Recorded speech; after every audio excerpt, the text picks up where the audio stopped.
My home was built in the 1940s and I am absolutely in love with it. But even so, as I was decorating everything for Christmas, I found myself struggling to share this home tour because I would look around and see all the things I needed to get done, the painting, the decorating, the renovating, and I started to feel as if my house was not quite as perfect as I wanted it to be. But then I realized that's just real life. Everything is not always lined up perfectly in every single thing that we do, and we have to just go forward and accept the imperfections as they are. Even though my house is not all put together in the way that I want it to be, I really did want Christmas to feel cozy, and I hope that's the feelings that you get as you watch this home tour. So without further ado, here is my 80-year-old cottage at Christmas, imperfections and all.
So whether or not your home is perfect or imperfect in your eyes, I encourage you to focus on all the blessings that God has given us this year.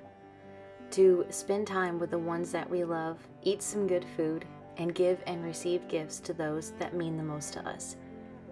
I hope that you have a very Merry Christmas and a Happy New Year. Thank you so much for being here today. God bless each and every one of you, and I will see you next time. Bye.